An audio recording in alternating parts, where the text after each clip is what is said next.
Hello, everyone, and welcome to Edge Talk Radio with Angela Zabel. That's me. And today we are here. We are going to be talking about the guided awakening with the great Mother Malia.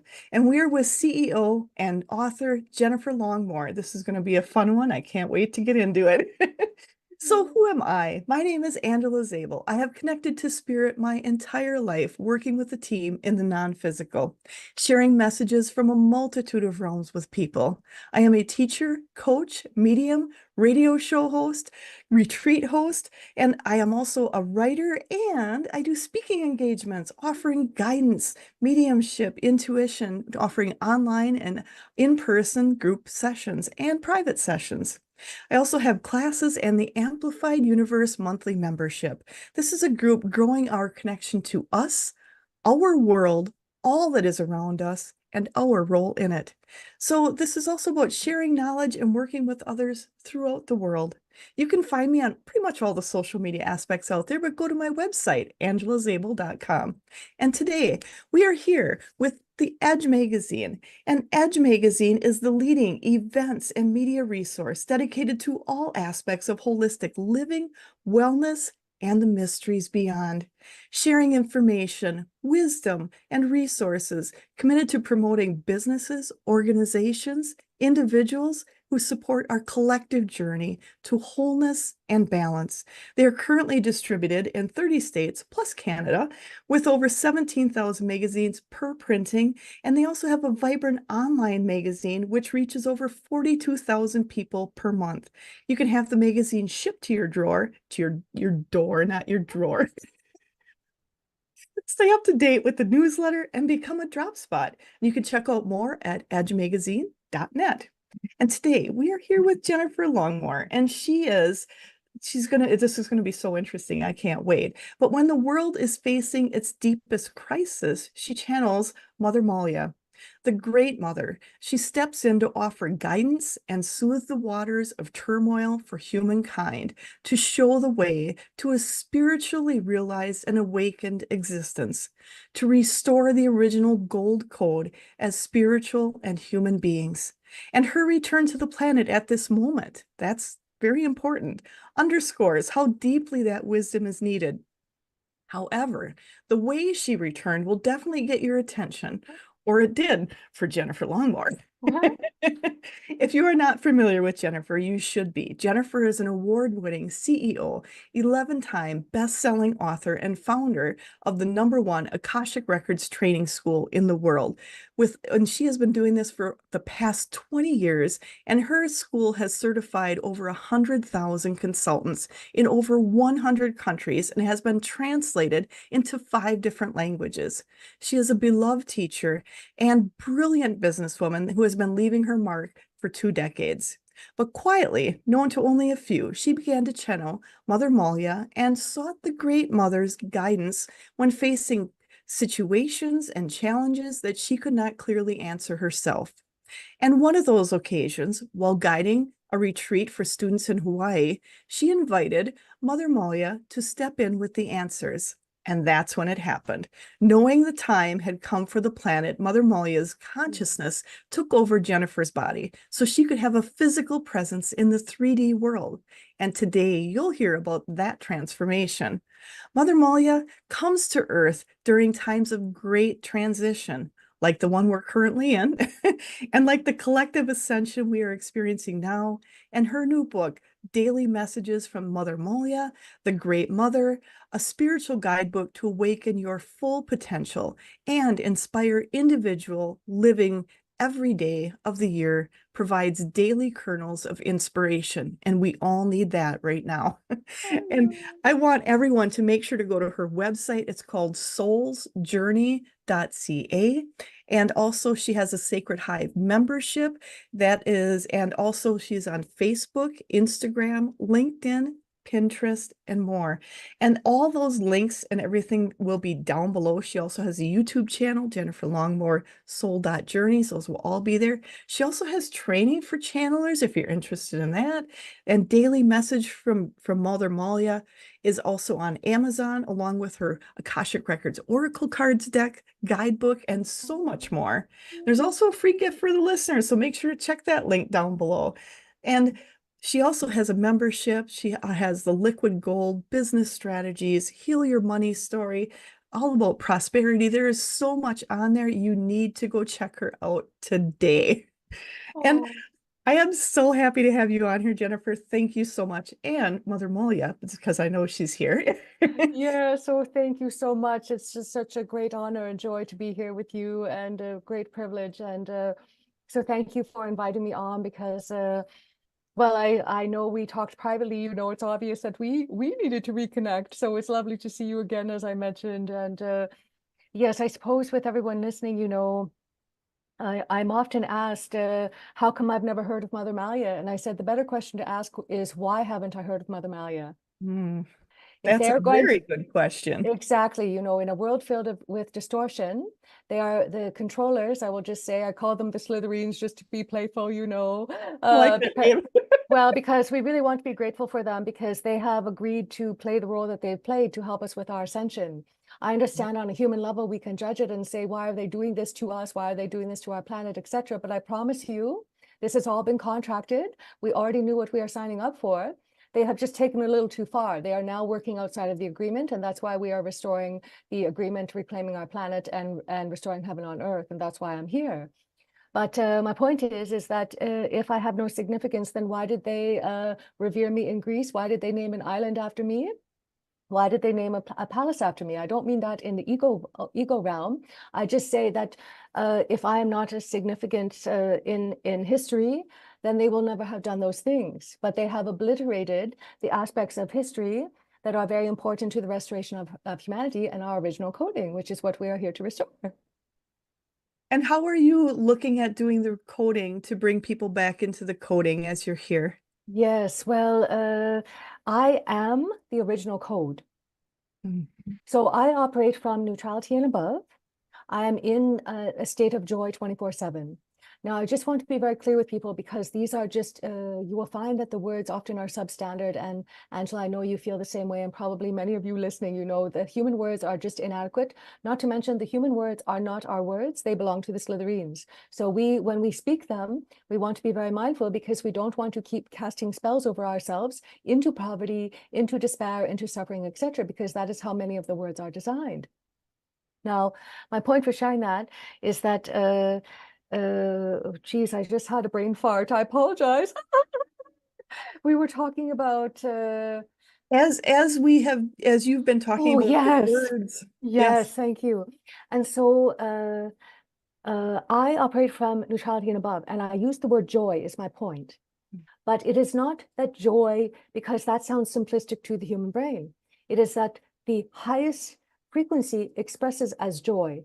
And this is what has been interfered with, because, well, for example, most humans can hold joy for about 5 minutes before they bump back out of the body. They bump back into suffering, complaining, commiserating, etc. There's no judgment when I say that. That is all by design. The average light leader can hold joy for about 30 minutes, and then they bump out. Now, Mother Malia has been very clear that if the light leaders can train their field to hold joy, to sustain joy for a minimum of 3 hours a day, that is how we tip into mass consciousness, you see? Because imagine what happens, because we are in a frequency war. So people think, oh, I need to protest, I need to do these things, etc. And I'm not saying don't do that. If that allows you to feel like you're doing something, that is okay. But we are not, this war has been brought upon us. We are not, I will just say for ease, in human terms, we are not choosing it. But does it stand to reason that if we are going to win a frequency war, that we bump the frequency? And so imagine what happens if we can all sustain the joy for 3 hours a day, how that tips us into mass consciousness. And then the light leader agenda is the agenda that runs the show. not the artificial agenda, not the transhuman agenda, not the controlling agenda. I love that. And I'm going to Yeah. ask a question because I know I'm just hearing I'm hearing the question coming in. Yeah. When you're talking about people holding the frequency of joy for 3 hours a day, I'm hearing, is that 3 hours all in one chunk, or can it be broken Yes. up over time? All in yes, to give you an example, this will be a funny example. So, in the middle of the night, my cute little bladder wakes me up and says, "Yoo-hoo, time to go to the bathroom."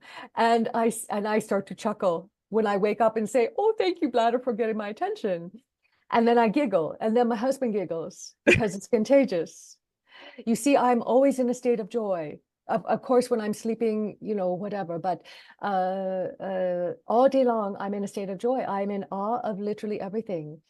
And so I really get it, because because my human is still present, you see, it's just that Malia controls the mouth.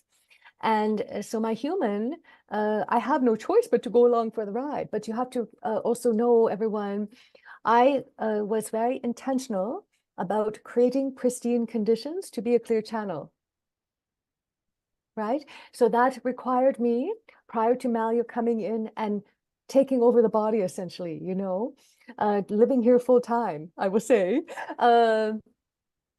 I needed to be an impeccable steward of the body. I needed to be an impeccable steward of my consciousness. And I needed to be very intentional in creating pristine conditions to be a vibrational match to hold an energy this big 24/7.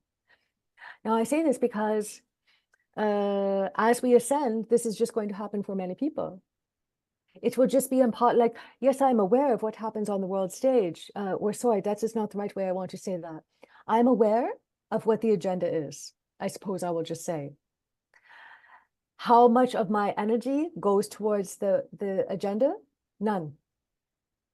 I am Nice. aware of the fact that they are here, and I will be calling them back into attention. I am here in part to take down the Slytherins. That is in part my role. So that is why I understand them. That is why I really am clear on who I am dealing with. Nice. And I don't focus on them. My focus is on, how do I pollinate more frequency? And so what happens is, because I'm in neutrality and above at all times, people can expand very quickly in my world and expand into the truth of their original coding, because they are safe. When we are in non-judgmental environments, we instantly transform, because we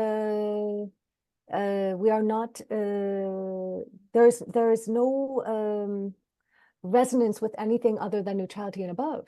If I came into a place where, even, let's say, I was judging myself on, as we're interviewing right now, you will actually match me with judgment simply because I'm even just bringing my own self-judgment to the table. Even if there's little tinges, people respond to the frequency.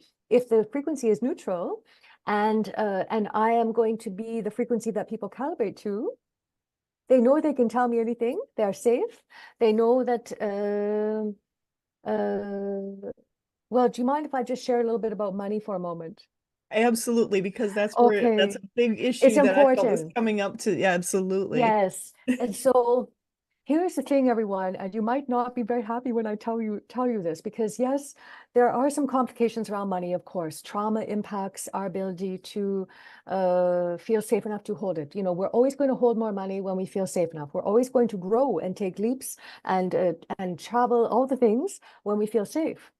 Additionally, if we have neurodivergence, of course, there can be some money blindness, I will call it, that impacts our relationship with money. Then we have a nervous system issue, where if we are already overstimulated, we can't handle even more stimulation, even if it is good, because Mm. the nervous system needs to be regulated. So that aside, that is very important to deal with. So I'm not at all bypassing that. But here's the real money issue. Is everyone ready to hear? Oh, I think they're all ready and Yes. waiting. Okay. So, Angela, you've only been speaking with me for a few minutes, but I'm sure you can tell that I don't have a mission. I am the mission. Yes. And I think it is so refreshing to hear that, because Yes. the other thing I just wanted, they don't want me to back up a little bit. When you talked about non-judgment, Yeah. it's the non-judgment for yourself and everyone around you. so huge right now. That is like a big key to so much around us. If everybody hears that and hears it loud and clear, that is such a huge key, the Yeah. non-judgment. Yes. And if you are judging, don't even judge that. That's the thing. We judge ourselves for Yes. judging. But here's the thing. That's your first cue to say, oh, that's program. Because Oh, in our original coding, we don't judge. It is impossible to judge. It is impossible to have problems in the possibility paradigm in the new earth, which is where we're headed. So back to the mission, you see, if I am separate from the mission, then it is a thing I might tend to when it's convenient. I will look at it and say, oh, the magnitude of that, I can't possibly do that. But yes. I am the mission. Just me, just my frequency, just your frequency is already the contribution. Now, Yeah. when I am guided to move that frequency around, like I am to go to Greece or other such things, then there's a reason for that. I don't question it. I just say, well, apparently the mission is calling for that. But Right. so what is happening for people, and again, this is programming. So I really want to be clear, there's no judgment. Mhm. The real issue with money is that people are afraid of their mission. They're Mm. afraid of the magnitude of their mission, and they are afraid of the potency of their mission. And when we understand that we are the mission, we are actually afraid of our own potency Mm. and being able to hold that. And so if I am afraid of my mission, for example, if you told my human, you're here to take down the Slytherins, I would say, oh goodness, how am I going to do that, etc. But in my energy as Malia, I just giggle about it. I find it quite delightful. I say, yes, of course, yes, of course we will do that when we will build heaven on earth, and as they pop up, we will whack-a-mole them and just boink, boink, boink them away. I love But that reference. yes, and so we are in a time of urgency. I don't think that's lost on anyone. And I say this with great love and affection. We can no longer afford to put the monkey mind before the mission. Mm. We can no longer afford it. And what happens for people, and I've seen this because keep in mind, as you know, I've been doing this for 20 years. And a big part of the question I've answered for 20 years is, what is my purpose? But people don't want clarity on their purpose because they usually know. That is very true. They want permission. They want to feel safe enough and supported enough to live their purpose. They're afraid, what if I go destitute if I live my purpose? What if I got it wrong? What if, what if, what if? But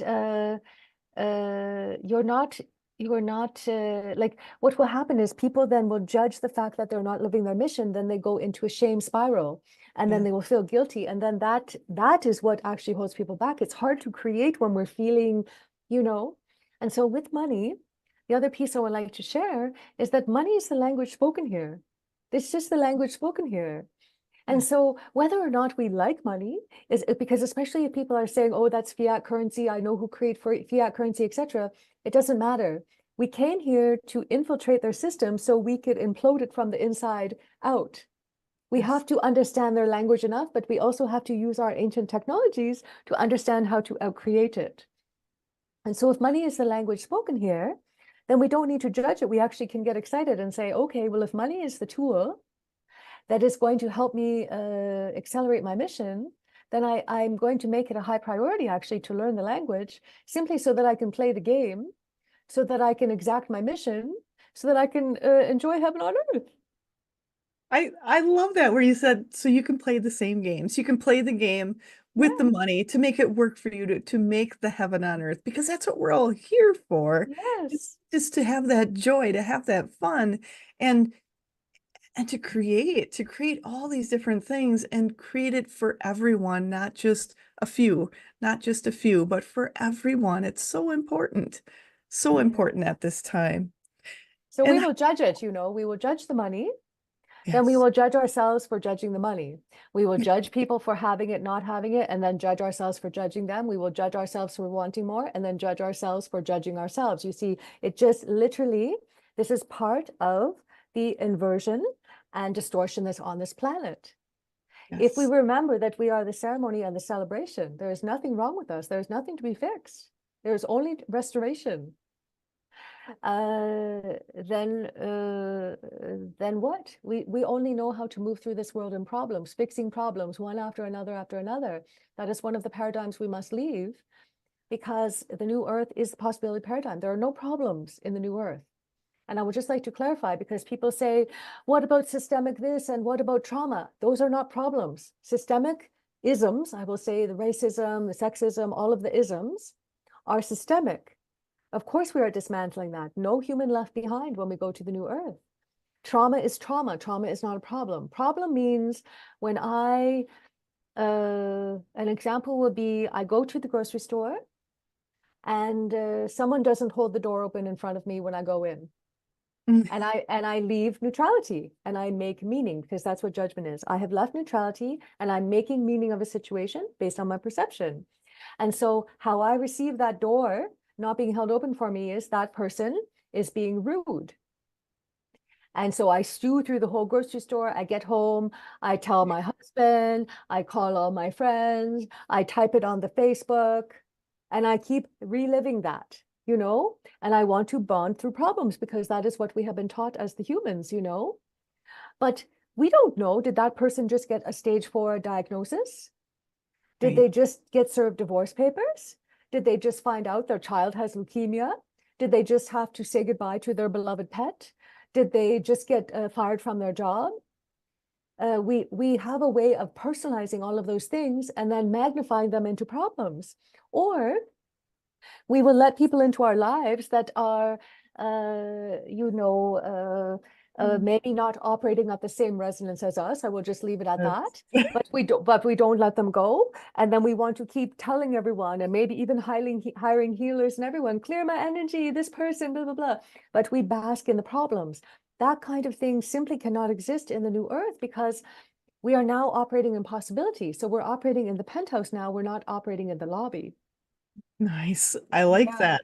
I like that. And I think it sounds really easy to do when you have people that don't resonate with you anymore, that are kind of in that drama response in there and that judgment response. And for you to move beyond it, it means you're leaving some people behind. It feels like you're leaving some people behind. Do you feel, and this is a question, do you feel that it's more enabling to keep having the people by you, and you're almost hindering their growth and yours by staying in those relationships? Well, yes, because you see, one of the major paradigms we have to leave, and this is a big part of the program, this is really the overarching program, which is savior, sacrifice, suffering. That Yeah. is how they informed their religions, which we know all about that, the mind control, all the various things, are all rooted in the inversion of savior, sacrifice, suffering, which is the inversion of the creation codes, which is creation and love and sovereignty. The sacred bee, the sacred cow, the sacred horse. That is what forms the creation trinity. And many other things are important, of course. But so what happens is, then what do we have? Well, then we birth things like codependency. Right? And so, for example, the healers don't always like it when I say this, but that's okay, because this is truth and you know it in your original coding, is that when we subscribe to the broken healer paradigm, where everyone's broken and they need me to clear again, and they need me to clear again, and oh, now I have this new thing to fix. There comes a point where fixing becomes a distraction to living the mission. So the question, and I've heard this from different healers also, where they're fixing themselves, it's releasing, it's doing all this. What is your recommendation, if there's, for the healers out there, for the people who are holding that light, when they're working with people who are struggling or finding it challenging to move into this next level, understanding the resonance within themselves? Is there something to offer them? Yes, of course. Thank you very much for asking that. So our job is to stay in the penthouse. So when people are walking along the street, let's say it's in Manhattan, I will just make that up. If anyone's been, it's a nice busy street. There's tons of penthouses. You say, look at all these big buildings. Oh, goodness. And you say, that one, I want to go in that penthouse. There's medicine for me in that penthouse. So you go in the lobby, which is what I call the monkey mind. You buzz the intercom. You say, hi, I'd like to come up in the penthouse. And it's our job to say, great, beep, and we buzz them in, because everything about getting in the building, getting on the elevator, getting up to the penthouse is very easy. What will happen? People will say, can I just talk to you a little bit in the lobby? What's it going to be like when I come up to the penthouse? I don't know. Talk me into coming into the penthouse. Well, you came to my building. You said you want to come in the penthouse. Why am I talking you into coming into the penthouse? So what will happen is, even if we stay in the penthouse, but we're having conversations over the intercom when they're in the lobby, trying to convince them, trying to save them from themselves, trying to save them from their suffering, we are actually doing them a disservice, because we are meeting them in the very energy they're trying to leave behind. So we're trying to make them more comfortable in the very energy they say they want to leave. Mm. So then people might get on the elevator, and then they might press the stop button on the 10th floor, right in between, and say, I'm deciding. I'm going to be in limbo. I might even stay on this elevator for 5 years, deciding, do I want to, is it more comfortable for me in the familiar, the monkey mind, the lobby? Or am I going to give myself permission to just soar and go up in the penthouse? Because you see, in the penthouse, it is 360 degrees of window. It is full awareness. You are above all of the nonsense. And I don't mean that in judgment, of course. I just mean the crunchy bits and so on in the human world. We're Yes. able to hold a higher perspective and see things with a broader range, broader perception. And so what a lot of healers are doing, because this is the programming, okay? And this, and some of you are not going to like me when I say this, that's okay. Your job is not to transmute energy. That is old world. That is old world healing, okay? Because that is a fixing energy. So for me, I stay in the penthouse, I pollinate. I am the bee. I fly around, I say beep, beep, beep, and I drop little gold dust everywhere, right? Am I going to affect more change on the planet if I just fly around everywhere sprinkling gold dust? Or am I going to accelerate the ascension by constantly taking the elevator down? Literally, because healers will do this. Where's the bad energy? I've got to find it and transmute it. Oh, that energy is bad. I've got to fix it. Oh, I went into the mall. Oh, there's bad energy over there. That's a lot of work. That is the hard work paradigm. That is the problem paradigm. That is the fixing paradigm. Do we really think, now that you have spent time with me, do you think I have any problems? No, I don't. Right? And so, but this is how we are all designed in our original coding to operate. Okay. Yes. And back to the money piece, just as an aside, the reason why every single human wants money, and why I will love for none of you to ever feel bad about it again, is because we are designed to be. We are designed to be, to create, and to have experiences, and those things are wisdom, and then we just keep cycling through that. Money gives us the space to be living on this planet. Mm-hmm. Money gives us the spaciousness to step away from all of the doing that we probably don't want to do, and to just be, so that when you start every day, you say, what shall I do today? And I know I use the word do, but you get what I mean. I get what So you mean. So the healers, and I used to do this, so there's no judgment.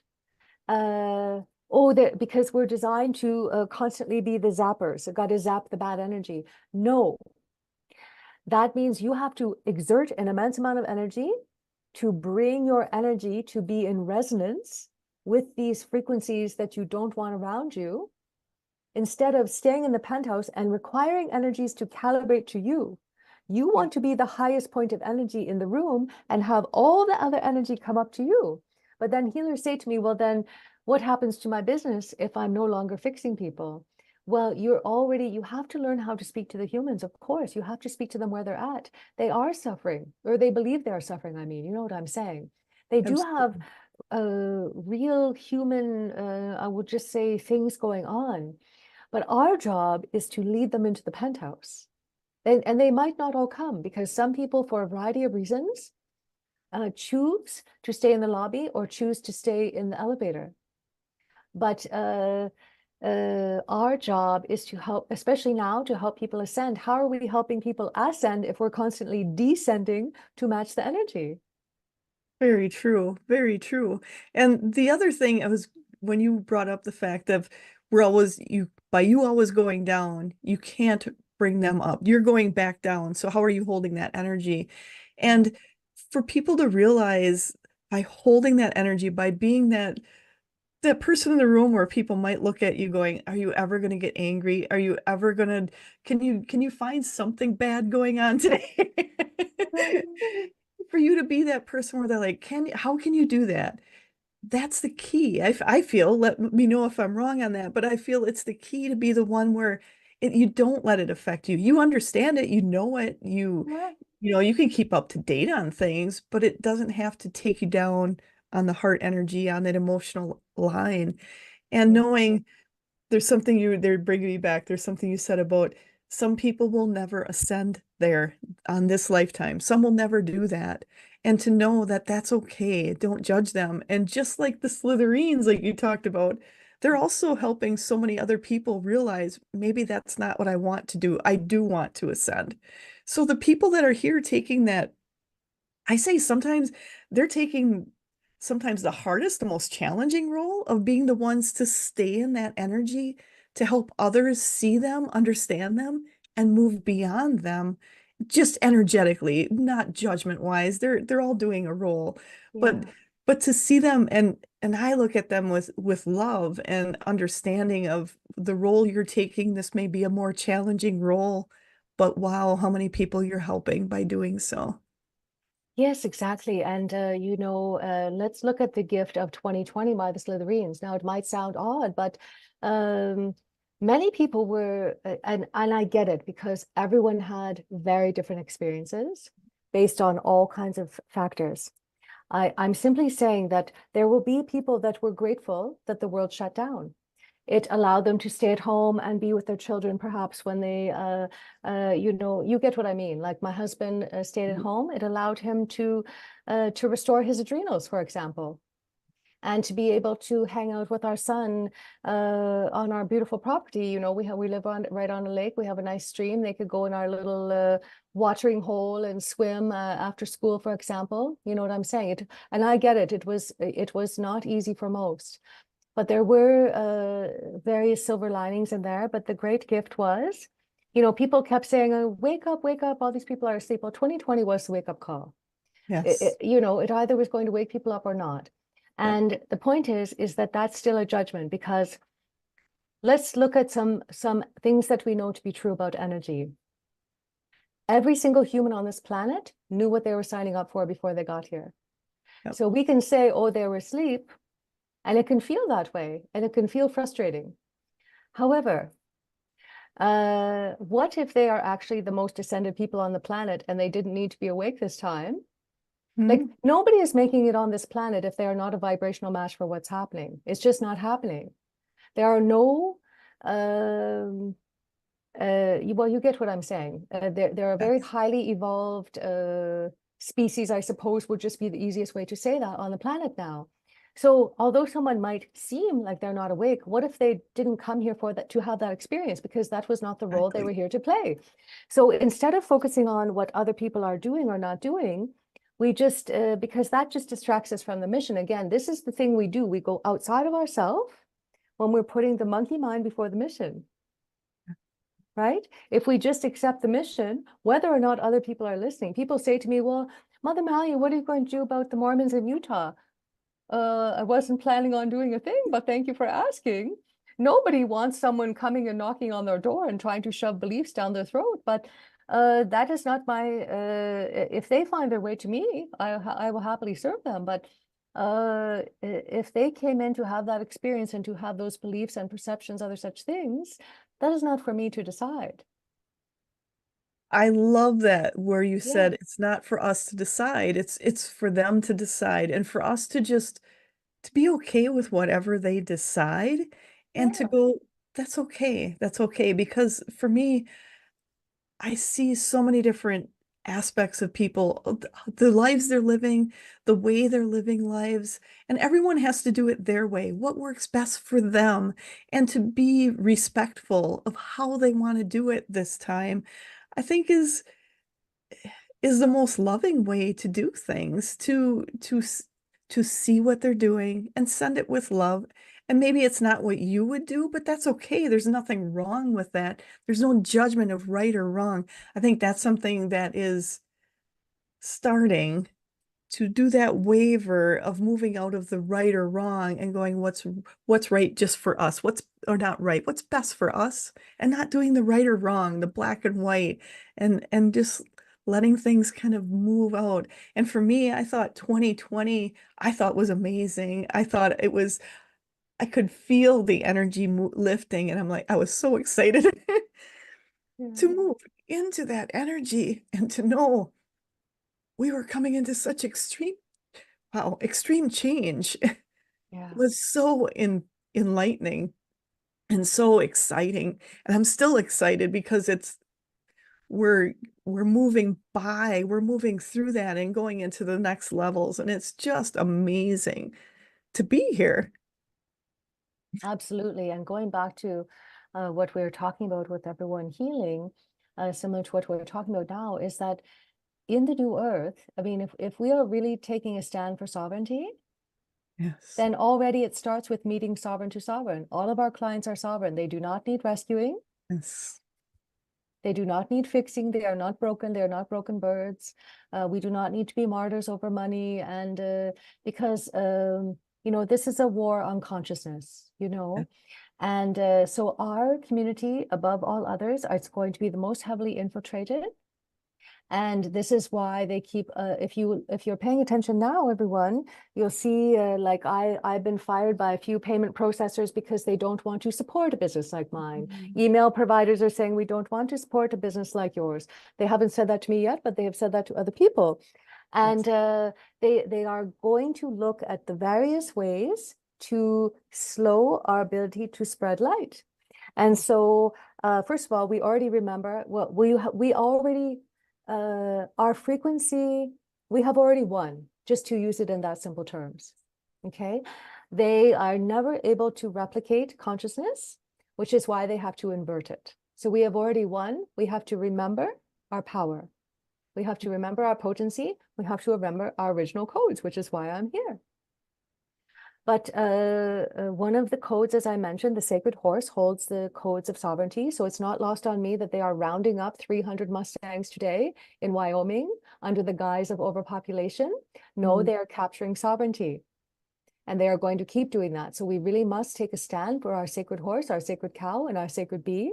They are very, very important medicine for us in reclaiming our original coding, our sovereignty, etc. But back to the sovereignty, if we are going to fight for it, we're going to stand for it. How do we take the matrix out of our business? How do we take the matrix out of our healing paradigm? We have to see each other sovereign to sovereign, right? So if someone chooses to do whatever they choose to do in their body back a few years ago, I call it the fake bee sting, but I'm a little biased because I'm a steward for the bee. And this is one of the many ways that they hijack the bee.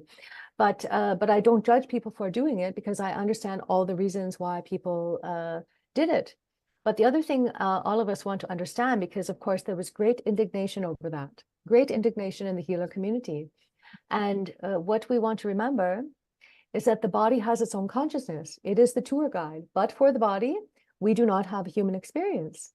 And so when we decided that we want to come back to this planet, I'm going to just speak metaphorically. We said, hey, you over there, little dot of consciousness, I'm thinking about becoming human. And they said,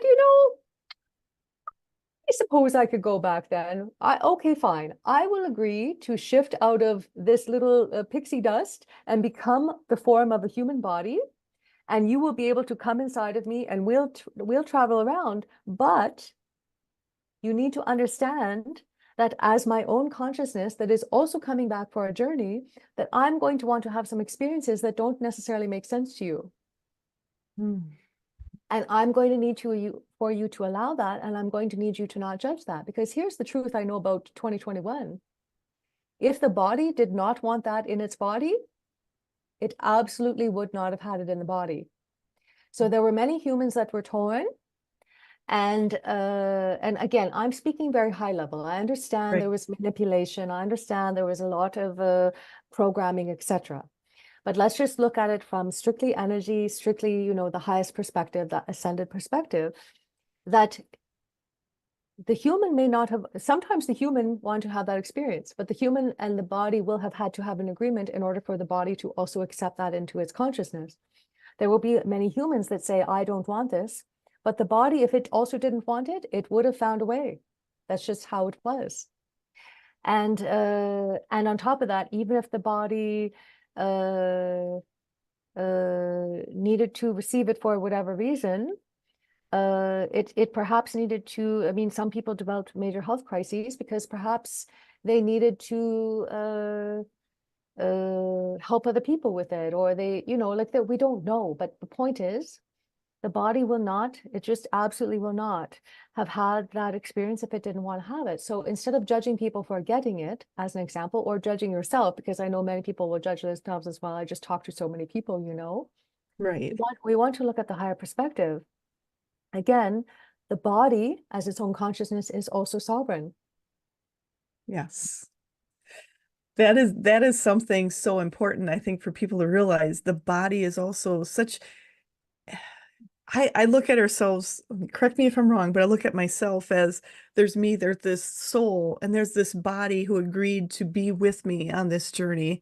And to have this communication with our body along with us to make it, to appreciate everything, and to talk with your body, I think is so important, because I don't know what your opinion is, but for me, I kind of look at it as one and the same, but yet different. You got two separate beings that are working together in harmony as we go forward. Yes, I mean, how do we express the mission if we don't have the body? I mean, there's so much we can't do with the body, but we treat it as an afterthought. And here's the thing, we have, just living in this world is traumatic. Then Yeah. there'll be a series of events that are thrown at us all through childhood up to adulthood that are traumatic. So now we come into, every single human came into 2020 with compound trauma. The Yeah. world shut down. And although there might have been, like you said, oh, I was so excited, etc., there's still trauma because perhaps relationships fractured, or Yeah. maybe your heart's breaking because you see humanity really fighting with each other. There's various things. And so my point is that the more trauma is unresolved, the more we are out of the body. And that's particularly true for healers. Now, I'm about to say something else that the healers, I will say this with love, everyone, you need to hear this, but you might not be happy with me. A lot of healers will get into what I call enlightenment Olympics. I'm more enlightened than you. I'm channeling 70. Oh, I'm channeling from 90. And, I'm a master of energy, etc. No, I'm going to tell you all with love, you are not masters of energy. And here's why. You are masters at reading energy, at accessing energy, at twirling energy around your fingers. What you are not masters of yet is learning how to bring energy into the body and hold it and stay in your body while you are ascending. Because if you are able to hold energy, let me back up. Here is one of the myths that I call it, I joke and say the bee in my bonnet, here's one of the bees in my bonnet is one of the distortions is that you have to work on receiving. No, that is false. You are always receiving. And if you are a master of energy, you know that. Energy is all around you. You are always receiving information. You are always transmitting information. You are always receiving. You do not, and I can't stress this enough, because this is why people also struggle with the money, because they're focusing on the wrong thing. You do not have a receiving issue. You have a holding issue. Oh, When you learn to hold more energy, you'll be able to hold more money and vice versa. The second bee in my bonnet, and this is very, very important. People will say, oh, that's not aligned, or I have to align the chakras. No, you are always in alignment. You are always in alignment. Your outer world is going to tell you, am I in alignment with what I actually want to be in alignment with? Same with receiving. You look at your outer world, you say, here is what is around me. Is this what I want to receive? Oh, I want more? Okay, then I simply decide I want more, and I take the inspired actions to allow more, right? I'm always aligned. Now I get to look and say, my outer world is showing me what I'm aligning to. So if all I see is lack, I can do all the mantras I want in the mirror, but if I'm constantly surrounded by lack, that is what I'm aligning to. So I Mm. say, okay, again, in neutrality, I don't need to judge it. I just say, okay, do I want to keep aligning to this? Nope. Okay, what do I want to align to next? You see, this is very important for the money. You'll notice that there's a lot of interchange between mission, money, energy, etc. Because money, of course, is just an energy. And Absolutely. people will say to me, you're all about the money. Well, yes, as a matter of fact, I am. Thank you very much, because I'm here to make sure that the light leaders are fully fortified and fully resourced to live their mission. But also, I would like to say that I'm not the one that's all about the money. Everyone coming to me is all about the money. If money is keeping you up at night, you're all about the money. If you're Yeah. constantly worried about money, you're all about the money. So you can say, and I'm not saying any of you are saying this to me, but I'm talking in general for those of us that are Yes. helping people with money. We are not the ones all about the money. The people that are coming to us to shift the money issues are all about the money. And that's not even a bad thing. I don't mean that. But you can say, oh, I'm not about the money. But if you're constantly thinking I don't have it, in fact, you're all about the money. And that is okay. Let's just get you into right relationship with the money. So back to the energy piece. And again, people don't, most people get what I'm saying, but a few people get a little crunchy. Uh, it doesn't mean that you're not masters of aspects of energy, but if you want to truly have mastery over energy, the nuance now, at this stage in the ascension, at this stage in your evolution of already knowing how to work with energy, is to really master bringing it into the body, holding it, and being able to ascend while being very grounded. Yeah. Because if we are telepathic, if we can teleport, if we can bilocate, if we're telekinetic, doesn't it stand to reason then that we can actually be very anchored in the body and be in a completely different location right now at the same time, as example, right? So Absolutely. anyways, I will zip it for now because I know you have a lot to say, but yeah, so much to say, isn't there? I think it's very important what you're saying because there are so many people and I was there. Like I said myself, I always thought when I first started out with a lot of this is and I heard the programming from the Slytherins, let's just say, of, if you're doing this spiritual type work, you have to do it for free. You have to put yourself into uh poverty to do this because this is, that divine work and you need to do it for free. And I fell into that at first and I'm like, but wait a second, I need to live.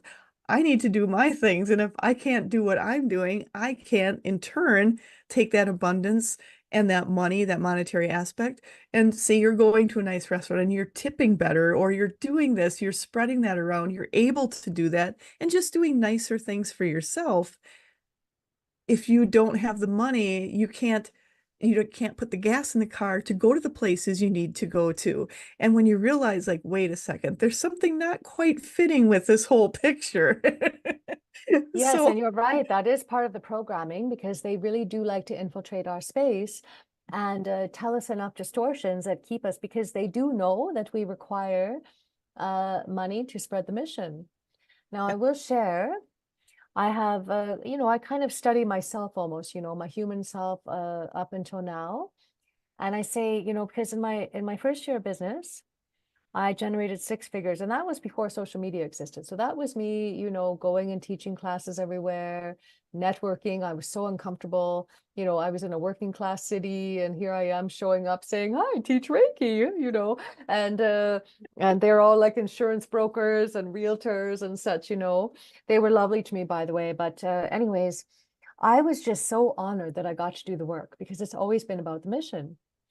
And so I just couldn't believe people were like, I was thrilled. I was tickled, that people were paying me to do it. I was just pinching myself saying, oh my goodness, I get to do this for a living. And I didn't want it to disappear because I want to be able to keep doing it.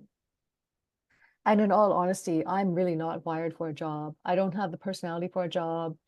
I question everything, if it doesn't make sense, I say, why are we doing this? I was not people, you get what I mean. I knew how to play the game, but it was painful. I actually did much better as a public servant than I did. I used to work as a forensic investigator, by the way, for many oh, years. interesting. And then I went into private sector for about 2 years to do investigations inside a corporation. And I did not like that environment. I did not like that environment, but I'm very grateful that I had that experience. The point is, though, I ended up going to the bank one day and depositing money, and I had 6 figures in the bank in my first 10 months of business. It might have been in there sooner. And that was me saying, mail me checks, etc. I probably have 100K out in the world somewhere floating of checks that I never claimed, truly, because I was so, well, I was not at all about money. That's the thing.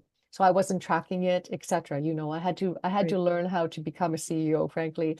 But my point is that I panicked. Holy cow, I'd never had that much money because again, I was a public servant. So I had just enough to get by, not quite enough to get by every month. That's part of why I became an entrepreneur, because I thought, how am I going to live this way for the rest of my life?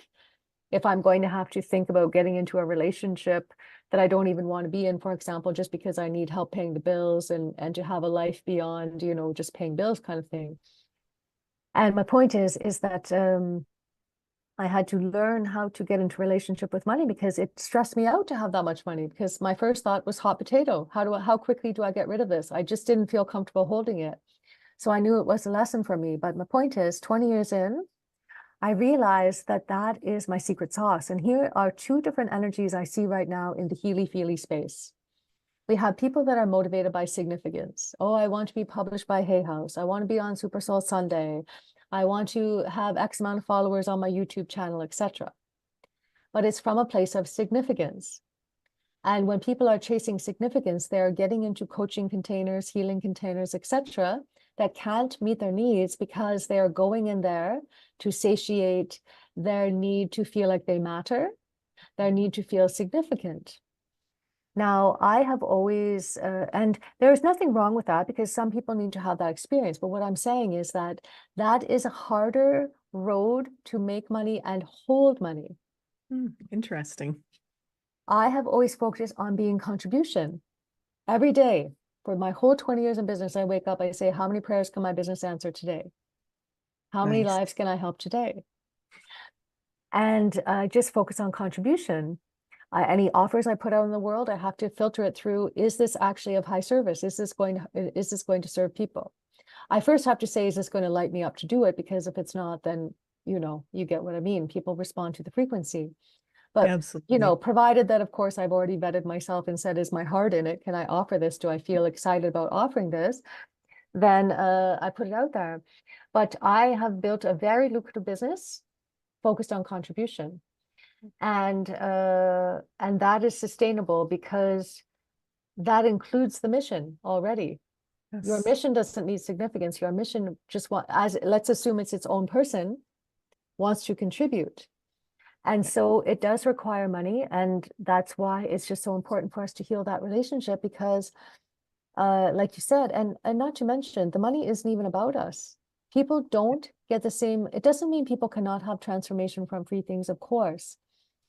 But I know even for myself, if I don't pay enough for something, I just don't show up the same way because then it's optional. I call it Yeah. the gulp factor, where I need to have a bit of a gulp, you know, at an investment because then I know I'm going to put the mission before the monkey mind because I can't afford not to. That is so true because I've had this experience where I was, doing things for free, and the people, it didn't, it wasn't, I'm gonna say, and not that in the, don't take it this wrong way, but it didn't feel like it was appreciated or it made as big of an impact by them Yeah. because it was free. They didn't have any investment in it. And that's something I think that people need to realize. That's something I realize, like, oh, if you're doing it for free, it's like, oh, whatever, it can't be worth that much. So it really doesn't mean as much. And it just gave it this connotation that it wasn't worth as much or it wasn't as impactful because it was free versus having to pay for it. Yes. And back to the sovereign piece, you know, if we truly believe that we're operating sovereign to sovereign, then because you see, people triangulate onto money, as I mentioned, because money becomes the easy scapegoat for why I'm not living my mission. Now, I could Right? give everyone $1 million today, And then they will say, oh, okay, well, now the reason I can't live my mission is because of my body. I'm not healthy enough, or I want to lose Mhm. X amount of pounds. I hear this all the time. This is why I say it. So then I say, okay, well, I've given you $1 million. Now I'm giving you the most optimized body. And then they say, oh, okay, well, I have to wait until my children graduate. When's that? 12 years from now. Okay. So now it's about your children. Oh, Mercury retrograde's coming. Oh, now, okay, now you can't do it, and there will always be something, because you see, it's like playing the whack-a-mole game. We just keep Yeah. smucking down each different excuse, because it's not about any of those things. That is externalizing, that is triangulating, and that is toxic. We do not like triangles. Absolutely. And I think you're very I love that you're bringing that up because it's so important for people to hear that part of it because otherwise a lot of things are just dismissed like, oh no, no, I would do that. It's like, I don't think you would. Yes, and it's socially acceptable. This is also how we bow out of intimacy. Mm, So, for yes. example, if you invite me to dinner, and I like you, but I just, in my head, I think, oh, I just don't have the energy to be around anyone. I just need to be in my own energy. I just need to be in my own space tonight. We all have those times. Right. But what do I say to you? Oh, Angela, I'd love to, but I don't have the funds right now. It instantly silences you, doesn't it? Yes. Because then we are also taught socially that not to challenge that. We're meant to sympathize with that. But people will often say that they don't have money because they're avoiding intimacy, either with themselves or with other people. Because if I actually said to you the truth, you know what, Angela, I love you.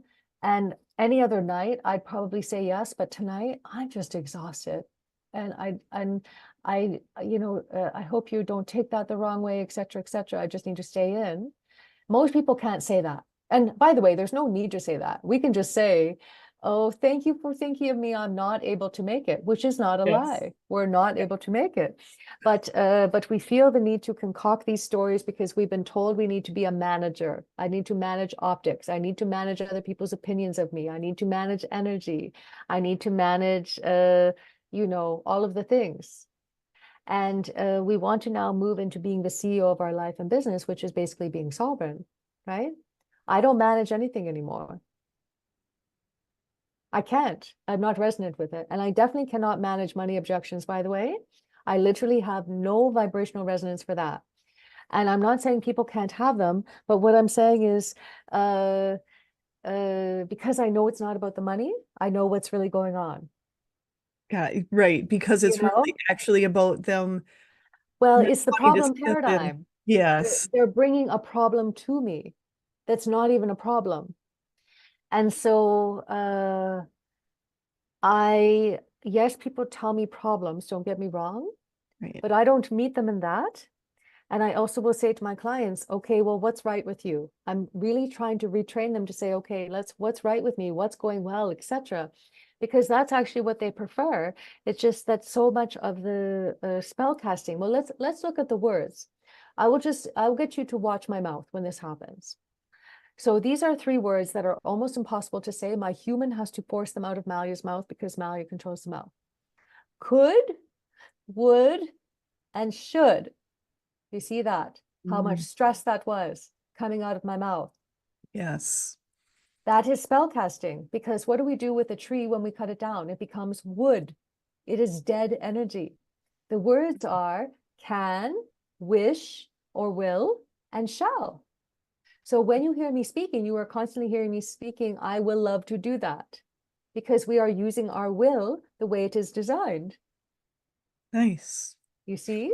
So would is canceling out my will. Should is canceling out my shall. And could is canceling out my can, my capability, my possibility. Mm. So these are just three examples. That's only the English language. I happen to know very clearly because I speak with many of my clients that speak Spanish, because I'm very aware that our Spanish speaking population around the world, people say Latin Americas. No, I don't want to use the term America because that's not they are original peoples. Right. And in their language, if we look at how oppressed certain countries are right now, Nicaragua, Guatemala, Venezuela, Colombia, a few others, they all speak Spanish. Well, Right. what are the languages that they're speaking? They're constantly spellcasting themselves into poverty, into control, etc. Look at our brothers and sisters. I will just say for ease in China, for example. Mm. Massive, massive control there. Yes, of course, we can say spiritually, okay, they came here to have this experience, you know, da da da. But clearly, there will be language. Just the way that the harmonics are written on paper will be spellcasting. It will create a frequency. And then the harmonics of how it is spoken will constantly spellcast people into, let's say, depression or poverty, control, you know, etc. And and we look at the populations where there's a little more honey badger going on. I just say that playfully, you know, like in the US. Yes. Yes, of course, there's poverty, but you see there's a more of a fight or a conviction. Like Yeah. I'm going to beat the odds. Well, what is in the language, right? What is the Hmm. typical you know, like typical statements we make when we are in conversation, for example. And then, you know, so the point is that we want to really take a look at that and be mindful of the words that we are sharing, because we are already up against so much programming, so much invisible things that we can't even see. And so we have to say, okay, well, where can I be more sovereign in how I'm participating in this journey? And when we can leave the problem paradigm and go to the possibility paradigm, living in the penthouse, I would just say for ease, it's actually a lot easier to see what is going well, even in the world. I'm aware of what's going on in the world, of course. Of course I am. But I'm also aware of all of the beauty. That's what we came here to appreciate, the beauty, the joy, the connection, all of the medicine from our lovely trees and our flowers and our bees and our, you know, puppies and our kittens and all of the things. And that's something I think people forget about is there's so much good going on, and to look for the beautiful things, the amazing things that are happening all around the world, the kindness. That's one of the things I started changing just recently is every day I ask, show me the kindness in the world. I want to see the kindness in the world. And I have seen so many examples of kindness, and it's just like it's everywhere if you look for it, and it's just amazing. And I've got to say the spell casting with the words, that's something I've really tried working on, paying attention to what I'm saying and how I'm saying it, because I'm realizing there's so many things I've been saying that I didn't realize were actually very on a negative connotation or a very repressing connotation for myself. And after hearing it, I'm like, wait a second, what did I just say? What did I just say? And it is there's programming. Most movies are the heroine and the has to help someone who is repressed and can't do it themselves. And there's all of this out there. And it's like, wait a second, I can do this myself, and I'm not a victim either. Yes, and I love that you shared that, because yes, it is an interesting dance in it, isn't it? Because we are sovereign, we want to remember our capabilities, but we also came here to be in communion. And the reason why 2020, frankly, was so traumatic for everyone on some level, even though there were, of Right. course, positive things, is because we actually need to be in close proximity with each other. There's an actual biofeedback, I will just say for ease, of frequency that Yeah. happens when we are skin to skin or within a certain range of each other. And so to be that separated from the masses, that is what felt strange. And now we see they already knew that they were doing, because how many people, I can say for myself, I'm less inclined to go outside now too, Yeah. right? And Yes. so we see the effects of that. They had to, they knew how much time we needed to be separated from each other's skin. I will just say that for ease. Mhm. They Yes. knew how much time it would take for us to get to this place where we think we are choosing to stay inside, that this is a great idea, that yes, let's bring the mall now into the home. Now the new storefront is in our home. And Yes. then we stay further separated from each other and we live in our own little bubble and our own little virtual reality. Hmm. Very easy to be canceled, by the way, because now if you speak up, you know, then if you lose all your socials, then you're canceled. And people are so living in the virtual world that if you're not connecting with people in real life, they're not going to realize that you're still around. You can literally be have your existence wiped, you know, similar to Mother Malia, I suppose. Very true. You know, that's very true. And so many people are living more and more in this virtual world.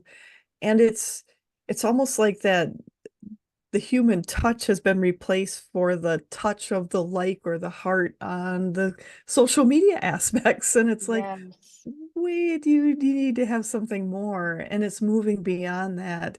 And that's something I think is so, it was hard for me to watch that part of it, the disconnect, the distance, and everybody being told that you're, you know, you have to stay away because it's not good to be together.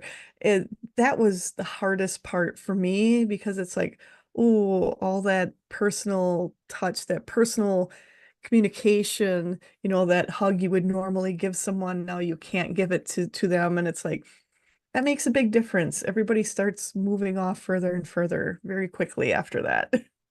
Yes, and because we are all aware of the agenda, we want to remember that the AI agenda is actually really our agenda, meaning our agenda is ascension intelligence. So they have to invert it through artificial intelligence, you see.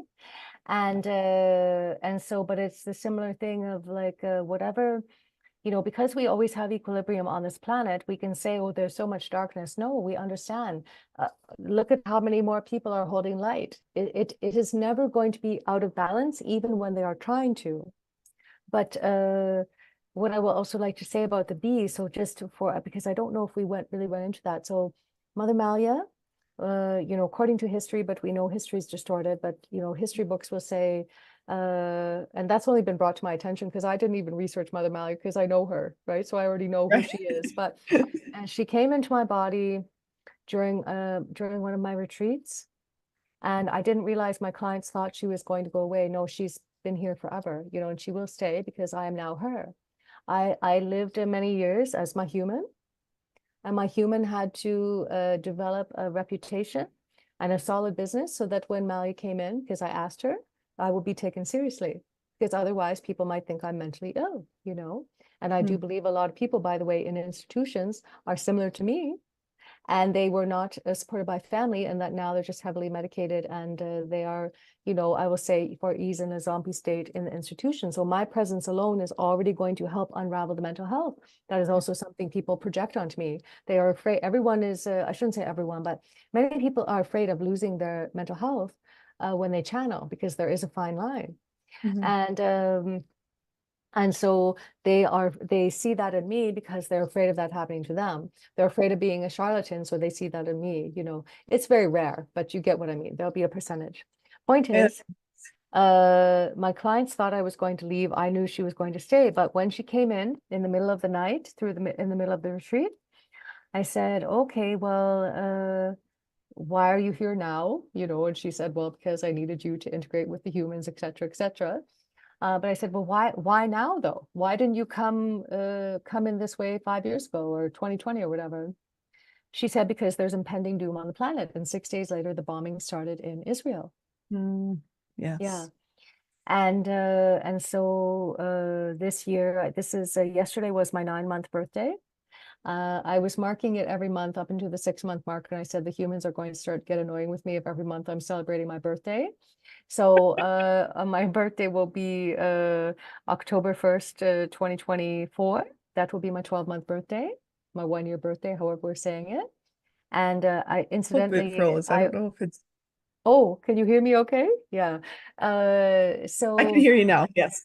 okay, so I will be leading a retreat before then, but I'll actually be in Portugal at that time, and that's what I find interesting. Why I was guided to go to Portugal, and I will only know, of course, once I'm there, because there'll obviously be a significant reason that I need to be there.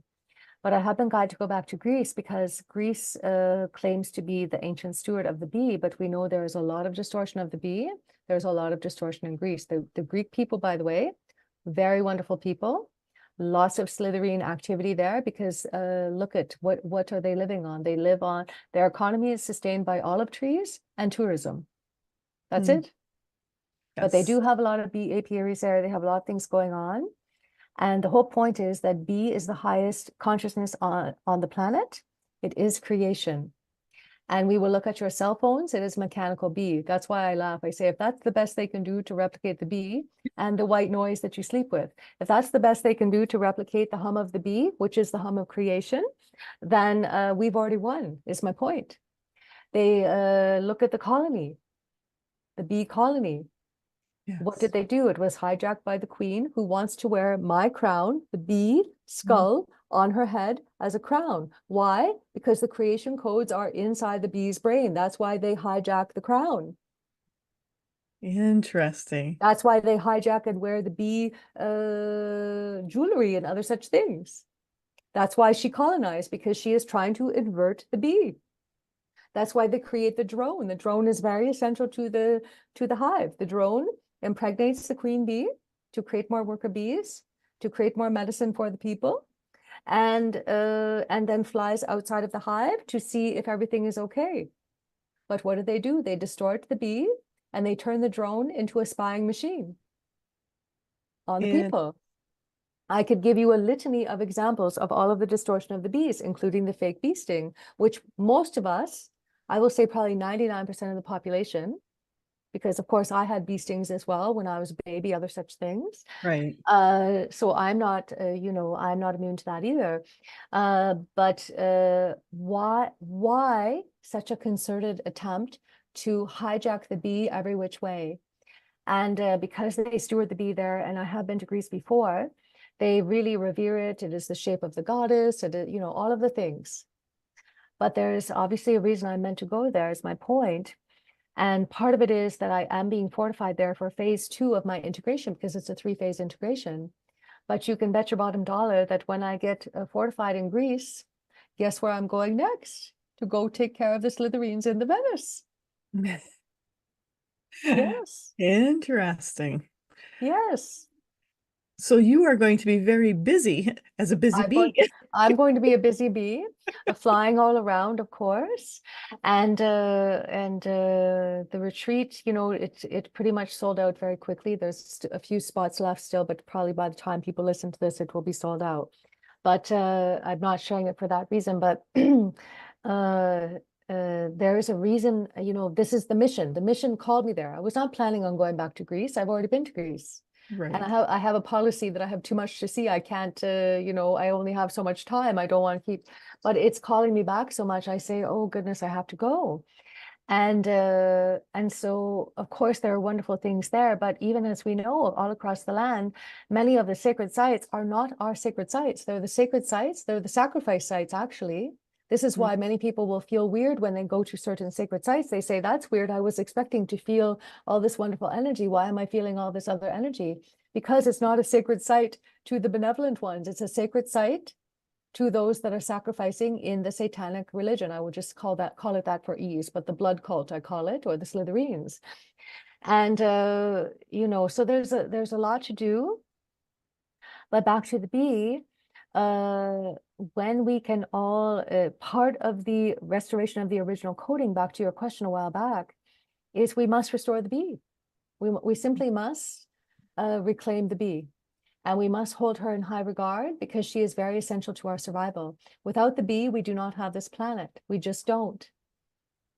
You can live on 1 tablespoon of honey a day and get all the nutrients you need if it got to that point, Hmm. Interesting. because it is an original food.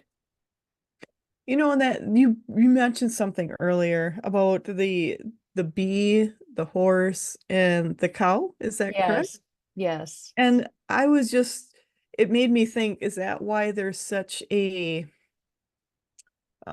drive from the Slytherin side, basically, where we're having issues with bees and they're taking out the horses and the cows. And I'm like, yes, oh, there's much more at play here that I didn't realize. So yes. I appreciate you bringing that up, because it really opened my consciousness, my mind to think bigger still. Yes, the animal medicine. So here's my policy.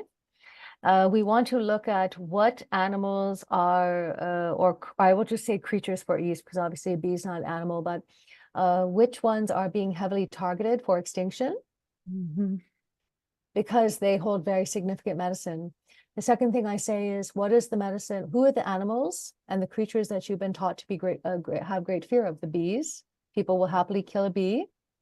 Yeah. So we've been taught and programmed to reject the medicine. People use horses as utilitarian. And to make money, they gamble with them, blah, blah, blah. The cows, we know what happens with the cows. The cow in Hindu religion is very, and Hindu religion, by the way, of course, is also distorted, but they highly revere the cow. There's a reason for that. But then we look at the wolf. The wolf is the grand protector. The wolf, look at how they replicate the wolf with the fake sirens. That's the best they can do to replicate the grand protector. That's the best they can do. This is why I'm saying we have already won. Because if we really understand they have not been able to replicate bee consciousness, the best they can do is white noise and mechanical bee ringtone on your phone. That is the best they can do to replicate the hum of creation. You right? That's something. And there was one question I was going to ask, what do you feel about humanity going forward? And I think part of it you've already answered with, yes. I felt the same way. We have already won. We're just doing the fine tuning. We're taking care of the rest. We're kind of cleaning up the mess, I should say. Yes. And I feel we're on that. We're already there. There's no going back to where we were. That's gone. We're not going back there ever again. We're going forward. And I feel we've already done a lot of it. It's the cleanup crew now, kind of. Yes, What's your exactly. thoughts? Absolutely. And I will share, my human, just to be very clear, my human would have told you a few years ago, oh, this is how it is. We're just going to have to live in this world the way it is, because I understand how the matrix work. I really do. And part of that's my forensic brain. I really try to understand, who I always look for the main perpetrator. So I very quickly tuned into who's the main perpetrator, Right. Now, the point is that yes, you're absolutely right. And so our job right now is to ensure that the Slytherins uphold their agreement, because they are pushing it, because they are bratty little 2-year-olds that are going to constantly push the boundaries, Yes. And they are doing that with some of their Slytherin agenda, because why do they need to operate in hiding in Slythery? They're very Slythery, why do they need to do so much in the darkness? Why do they need to do all these things if they are as strong as they want us to believe they are? There's the only reason you sneak around like that is because you believe you're weak. And we already know how they invert the human bodies and other such things. That is the best they can do with creation. They do not know how to, I cannot stress this enough. They do not know how to replicate creation. They only know how to invert it. And so, isn't that wonderful that all we have to do is keep raising our frequency and keep aiming towards creating pristine conditions to be the clearest channel possible for benevolent consciousness? Yes. And I do have to say, I wish you a happy birthday every month, because I Oh, think thank it's awesome. you. Yes, I know. It's a lot of fun. My human, I will say, because people are always very curious, yes, I had to grieve my human in the beginning. I didn't know how long it would go on for, because I've had walk-in experiences before, and maybe they will last 4 to 6 weeks. Malia has been dropping in, by the way, about every 10 years for the last 30 years. And which is hard to believe because I'm only 30. Just kidding. Yeah. But this time around, I knew it was different, but I was still kind of waiting. Okay, maybe I'm going to wake up tomorrow and it'll kind of be back to normal, so to speak. And so she's a lot of fun to be around. My human can say that. How would you not want to be around someone that's happy all the time, joyful, etc. No judgment, everything's an adventure, everything's wondrous, But there were times where I thought, oh, can I just have a button to press and just have an hour off a day to just go back to being my really human self, Not because I regret having this, but I had to basically grieve the loss of Jennifer, and I had to have a ceremony for her basically, because you know, some of my clients, they're not mad at me, but they've had to distance themselves, and they've just told me in writing, I love you very much.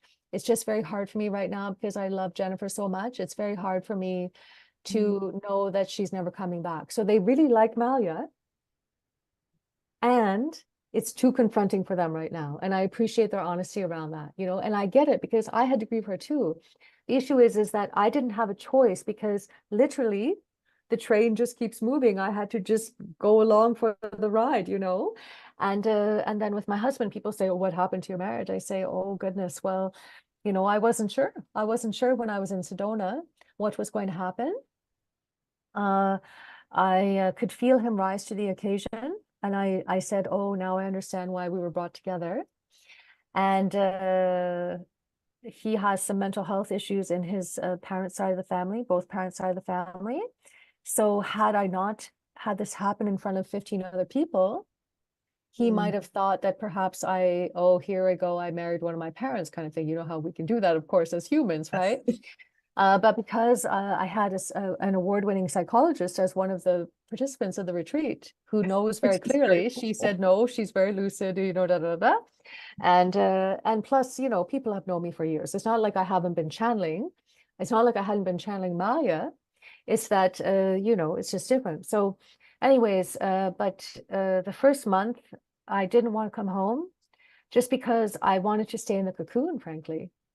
I just wanted Mm. to stay in my own energy, get used to it, but I had obligations, so I came back, and then I was trying to be human to make it easier for him, but I can't.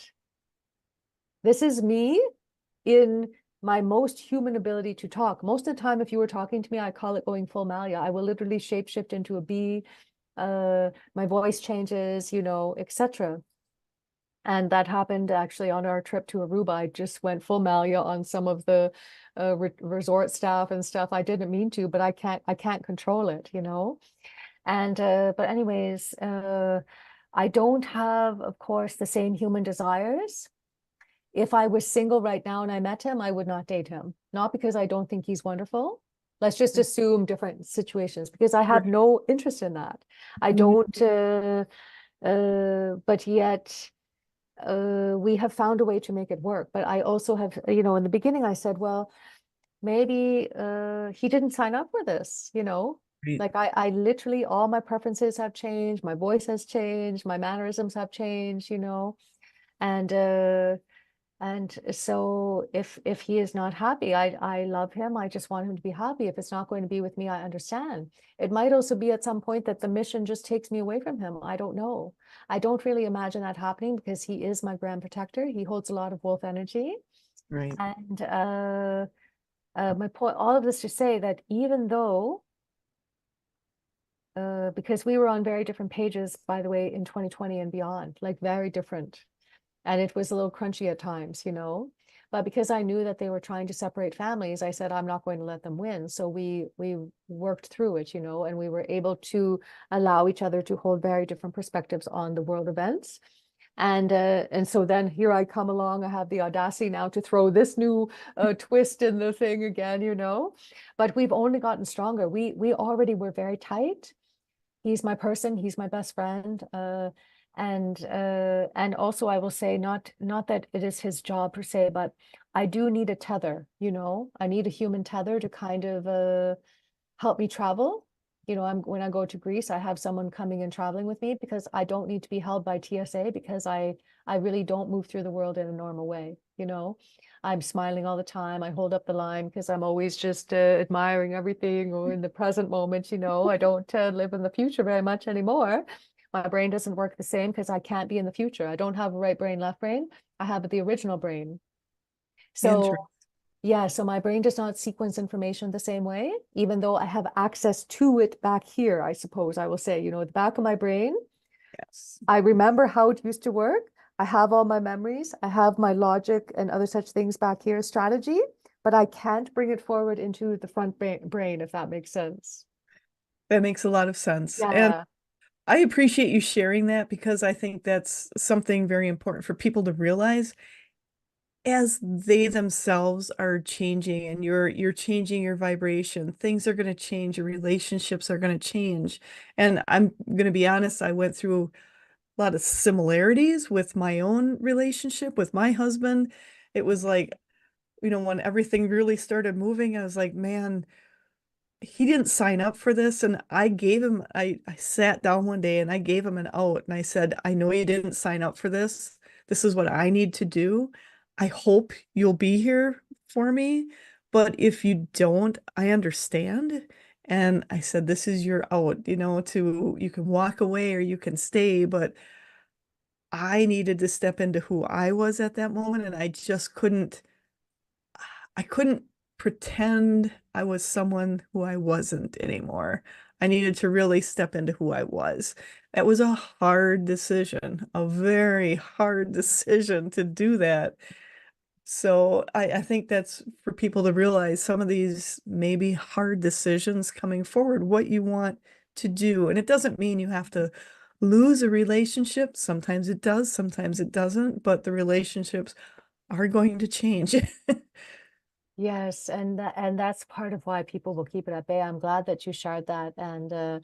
And yes, so of course I love him. I just want him to be happy. It doesn't mean that my human heart won't be a little bit tender, of course, if I have to say goodbye to him. But like I said, it wasn't, of course, anything to do with him or my life back at home.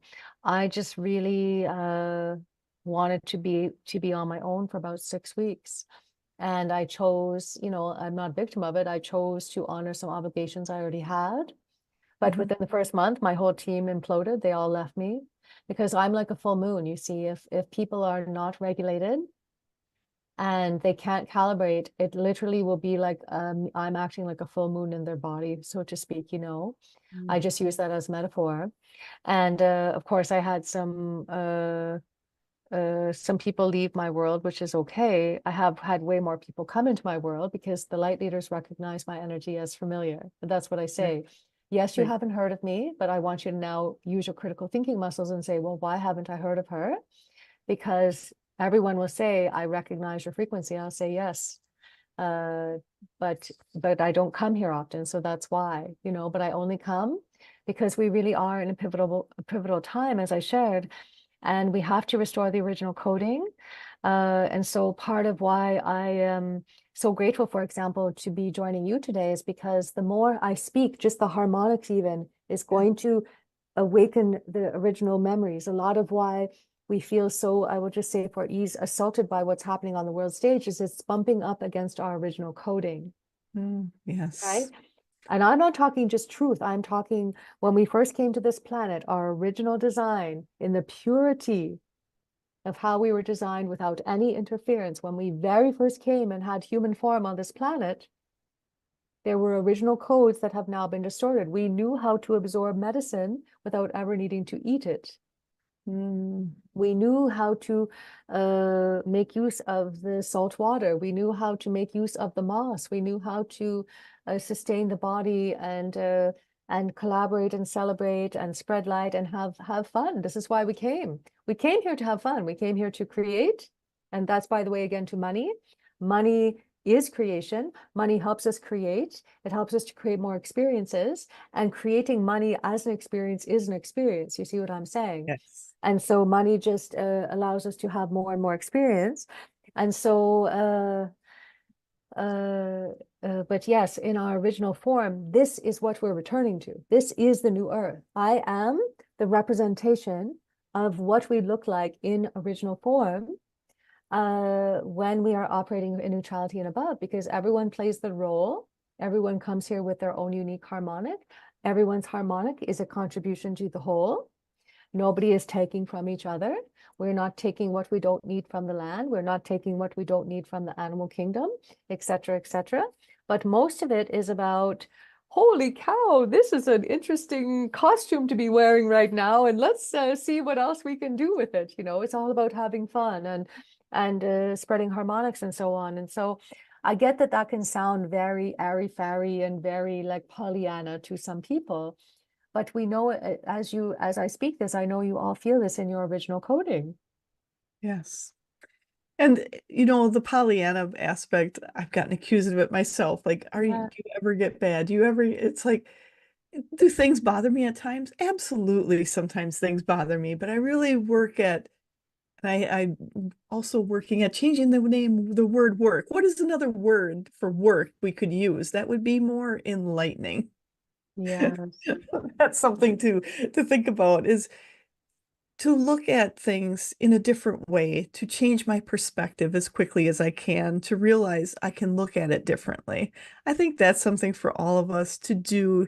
And I've just got to say, I appreciate you so much for you sharing really from the heart a lot of the aspects of your journey and how, and there's so much more to your journey that I know. There's so much more to your journey. We could be here till 1 in the morning. Yes. But I think to help people realize our journeys as you go along, they're not going to stay exactly the same, and to be open to the change.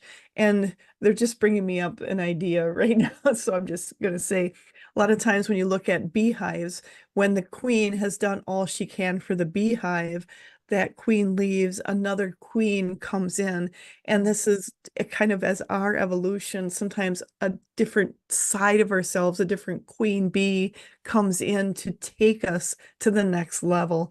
And that's a lot of what we're doing. So as you do that, those drones, the people you may have been working with, may switch out because you're a new queen and a new hive and you're starting all over again. Yes, and the hive builds up very quickly, Yes. and it's all about collaboration in the hive. Yes, I love that you shared that because some people don't perhaps like the word shapeshifter. I say this in very metaphoric terms. We are constantly shapeshifting throughout our life, Yes. you know, and we are always just one. Timelines are just a fancy way of saying choice points. They're just a buzzword for choice points. We are literally one choice away from a different financial reality. We are one choice away from a different business reality, a different body reality, a different reality of our mission, etc. Meaning we're always on mission, but you know what I mean. We will have our toes and our fingers and such and all kinds of other timelines. We need Yes. to evaporate all of those and just bring all of our energy now onto the timeline that we are already living and thriving in the mission. There's no I, need to be in all the other ones. That's part of why our energy will feel a little bit distilled, why it'll be harder to hold the energy. But yes, I suppose it's easier for me to talk about ascension in the sense that I forget, and I'm glad you share this because I've been at this for a very long time, even in my human self, and so I'm just used to being in favor with people one day and all of a sudden not, and or hanging around saying, oh, I really don't want to leave this situation or this person, but have outgrown them, and how do I make it work because I really like them, all the various things, but I will say now, at least for me, I can just say this is an urgent mission I'm on. That's why I'm here now. So I can't spread it fast enough. That's the thing. If I were to have a problem, and I'm saying that loosely, it's that I cannot spread this mission fast enough. I love that part of it. And I'm I'm just going to ask, just as recently, and I've always felt it for a long time, of I wanted to make a difference, wanted to make a difference in the world. And I think a lot of people want to make a difference, want to make the world something more than what it's been before. Yeah. But recently it's more about I just want I don't want to have to like personally maybe make the change in everybody. It's more of the change in me and letting that energy go to other people. Like that's possible for them. That's Yeah. the possibility. Is that more of what you and especially Mother Malia has been doing is spreading the possibility of what's possible, the highest possible aspect out there?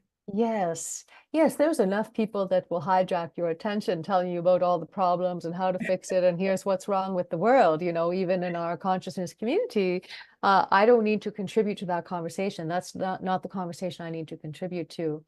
A few years ago, I created a webinar just to get it out of the system, because I was just really trying to help the humans understand Mm. the meta level workings, the forensic, through my forensic brain. Here are the meta level workings of the matrix. Once you understand their meta level formula, you can apply it to everything.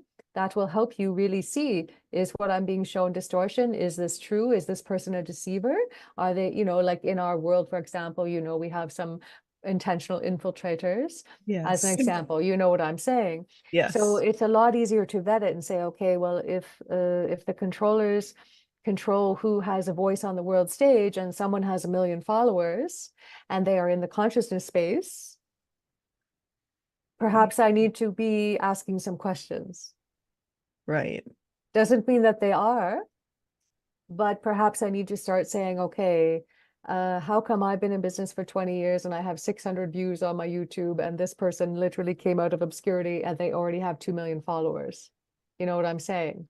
Yes. And so there's certain, I suppose, I will just say for ease, logic that we can apply to some of this. So anyways, a few years ago, I created a webinar called How to Decode the Matrix so that you can outcreate it. And Mm. in there, I kind of talk about that, and then I show some of the deceivers in our space. And I'm not going to announce it here because I don't want to bring attention to your show in that way. But I'm Right. happy. I've been very clear. I'm happy. Nobody has taken me up on it, the deceivers. And if you're listening, I'm happy to have a public conversation with you, and you can answer some of my questions about, various things. But yes, I don't shy away from that. And also that's my forensic training. I've been on the stand for thousands of hours. I have no problem being cross-examined. I have no problem presenting my case. I have no problem addressing conflict when I need to, I love I it. I don't like to, but I will do it. And so none of these deceivers have taken me up on my invitation to have an open public conversation about how they have purposely infiltrated the consciousness space. That being said, what were we talking about before? Because now I went a little tangential, but it was something to do with, oh, yes, but I got it out of my system. I don't need to keep talking about that. Like at some point, I've given you the information. You can study the webinar if you would like, but Yes. now it's over here to talk about, they don't need it because you see, in 2020, they had our attention. They don't Yes. care how they get our attention. They can get our Right. attention because we're afraid of dying of a disease, or they can get our attention because we're lying to you about the disease that we're telling you you're going to get. But either Right. way, they had all of our attention. They captured, just like they're capturing horses right now, they captured our Yes. attention. Our attention is our most precious resource. We must be impeccable stewards of our attention because it is a resource, it is a frequency. And so it is actually impossible for me to read the news and other such things. There is literally no resonance. It's completely dissonant in my field. So that's why I say I don't know what's happening in the world, but if people have things to tell me, they will tell me. But the point is that we are very aware of what's not working in this world. Mm-hmm. And because most people aren't willing to live in their mission, as soon as you choose your mission is going to tell you how you are the contribution, either to that or contributing to architecting the new earth. I am here to help ensure that the mission keepers of the new earth, I call it the new earth order, I like that. just to counter, you see what I'm doing with the Yes, just a language. counter. That's not really what it's called, but that's just to be playful. I am here I to love help it. the mission keepers of the New Earth Order be fully financially fortified. And let's link arms together and focus on what we're building over here. Because you see what happens. How do they control me? They control me through my attention. So if I've withdrawn my attention off the world stage and you have, and now maybe 10 million of us have, Yes. we're a lot harder to control when they don't have our attention, because they aren't even able to do a lot of the things they're telling us they're going to do. But as long as we believe that they Yes. have the power, that's all that they need to control us. That is so true. It's what do you believe? What are you putting your attention on? What is your perspective on things? That is everything. If you can change your perspective, if everything's drawing your attention here, change your perspective to something else, to yourself, to having fun, to having joy, to having that for other people in the world, because we can. We all can. We can all have that. And the more of us that focus on that and find and look for the good that's happening in the world, because there is so much out there. But the focus is put on a small little minute aspect, and that's what we all focus on. And if we just change that, we change the world. And we already are. We already are. And we're Yes, doing it more and more our every day. presence, just our harmonic Yes, imprint, I will call it, is the mission, is the change. absolutely. We're already doing enough, if you get what I mean. And Yes, all our job is to keep amplifying the light within us, to amplify the light grids that are being formed around the planet, so yes. that we contain this, and we almost build a dome of light around this. It just keeps elevating, elevating, and all of a sudden our frequency is the more dominant frequency. And not everyone's going to come, and that's okay. Doesn't matter. Right. We don't need everyone. We are, Malia told me today, we are 40% mass consciousness. We need 11 more percent. And we can do that within this existing 40% that is already illuminated. We don't need 11% more people waking up, if you get what I mean, and to use the human terms. We just need to increase the light quotient, the amount of light we can hold, back to my point before. Mm. And that's how we tip mass consciousness. We're almost there. And then after that, we just keep going up and up and up, you see. That is really cool. I didn't I haven't heard that before. It's really interesting to hear. And it's like, oh, so the people that are already beaming their light and more are beaming their light every single day. Yeah.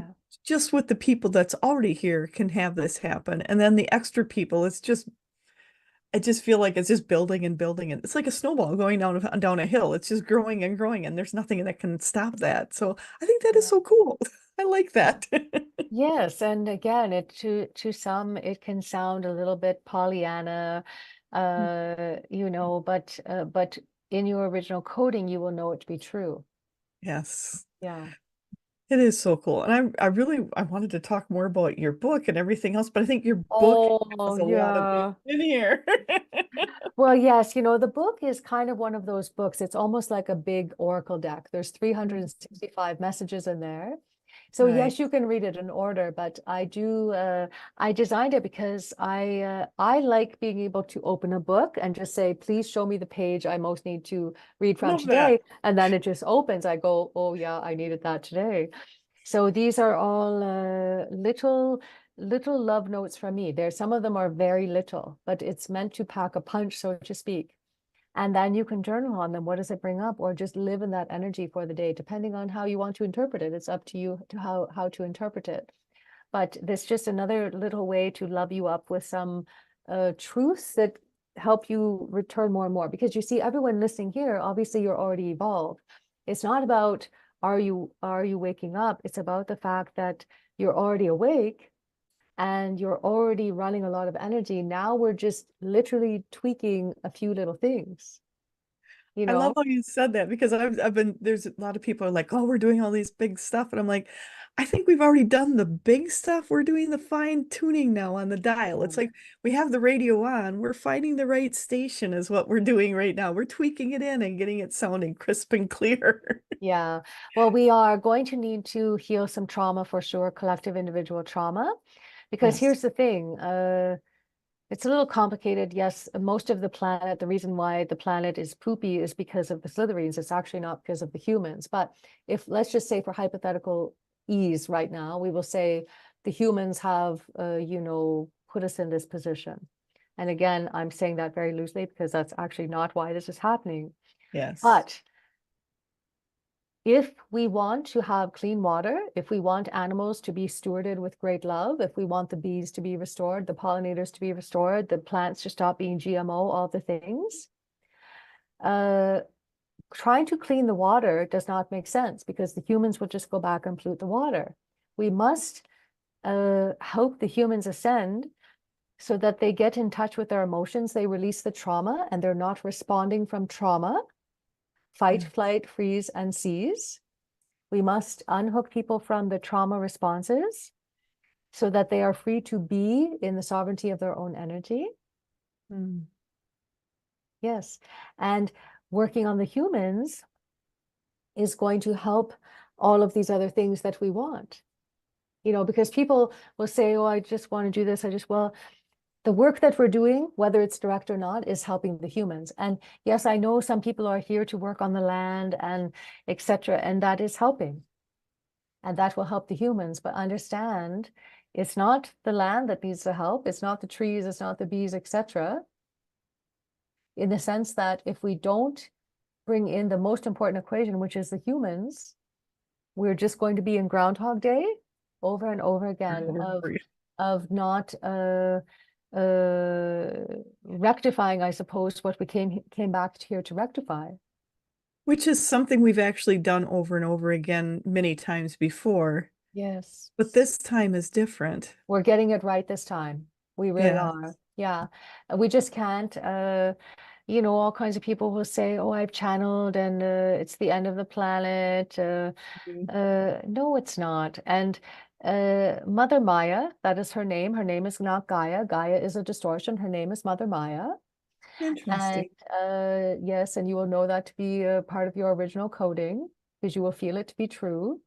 Yes. Sorry, everyone, if I'm because I understand some people have businesses and programs and such that use that word. Don't worry about it. Look at the word soul is also a distortion, and it is in my business name. So I just say we're on a connecting flight right now. Okay, the word quantum is a distortion. Okay, well, I took my books off the shelf that have quantum until I can fix it. You see what I'm saying? But I'm on a connecting flight. My business is called Soul Journeys. I just like all of us, we are perpetuating distortion without realizing it. Okay. The Yes. proper term, by the way, everyone, is soleil. So the word soul is distortion. It is a half truth because the word soul means light. Well, you can extinguish a light in a nanosecond, which is what the Slytherins are trying to do. The word soleil is omnipresent light. That is who we really are. That is why we must not call it the sun. We must call it soleil. And you see, that is why the sun codes are so important to us. You see, because that is us. That literally gives us restoration, helps to make the original coding sparkling in the body, I would just say, to give us the charge that we need. That is why they are blocking the sun. I could go on and on, but that's a whole other story. The point is, we all are spreading distorted information Yes. unintentionally. Yeah. Only a small fraction of light leaders, I will call them loosely, know that they are purposely doing Mm. that. But I will say 99% of us are regurgitating language that has been given to us, myself included, obviously. This is why I really want to be clear with everyone. So this is why I am working, and it's a lot of work, 20 years of content. 20 years of content, okay? So yes, if you Google me right now, you will see that I'm still using the word soul and such because we're in a process. I have already rewritten my Akashic Record books. There's many other books I've rewritten. It's a lot of work, because part of why I'm here is to clear up all the distortion. So of Interesting. course I have to look at what I have put out there that is distorted. And I probably won't even get to it all because I won't even remember half of what I've created. You know what I mean? Articles, other such things. But I'm going to do my best. The point is that now at this stage in the ascension journey, we are just tweaking so that we're clearing out any last remnants of the savior sacrifice suffering paradigm, any last remnants of the problem paradigm, any last remnants of the broken healer paradigm, which is really just a product of the savior sacrifice suffering overarching paradigm.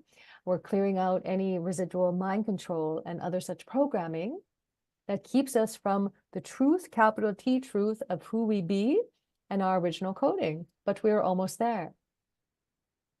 I love that. Yeah. I love how you ended. We're almost there. And that's a lot of what I feel too, is we're so close. We're so close. Is it going to take, well, is to get all the little remnants of everything? Yeah, it's going to take a little while, but Yeah. we're getting there. We're making such strides. And I love the fact too that you said the things you had before that you're looking at it and going, oh, that's not quite right. I need to switch it or adjust it to be able to change. And that's why this is something I tell people, this is what I believe right now. This is what I know right now. But allow me to change, allow me to understand more because there's some things I can't take it all in at once. And as I learn and understand and evolve, it's going to change. So just know that. And Yes. to give everybody that grace, I think is so important going forward. Yes, that's why I don't want any of us to judge ourselves for transmitting what we believe to be true. We've been given a vernacular. We have been given, Yeah. again, they gave us the language. They gave us the word chakra. They gave us the word quantum. They gave us the word soul, etc. Hmm. Now, yes, yes. Well, they created a movie called Quantum. Yeah, yes, yes, they And did. I know where people's brains are going to go. And yes, I do want you to question that teacher that has a very large population. Because Mm, honestly, if you look at that person, you can see Slytherin in the face. yes. And that's the thing to realize is there's some out there that are not coming from the best of places, but more to keep a narrative going that's been going for a very long time. And that is they are there to keep that narrative going. Mm. Just be aware. I always tell everybody, just Yes. think outside the box. Think with your heart and go from there. I think Yes. that's important going forward. Yes. And uh, I suppose if the system works so well, then someone shouldn't look so sick. True. True. Yes, there are certain teachers on the world stage that do not look like their teachings, I suppose, is just the easiest way to say it, you know. That's a good way And to say it. I'm not talking about size, I'm talking about literal vitality in the Mm, eyes and vitality in the face.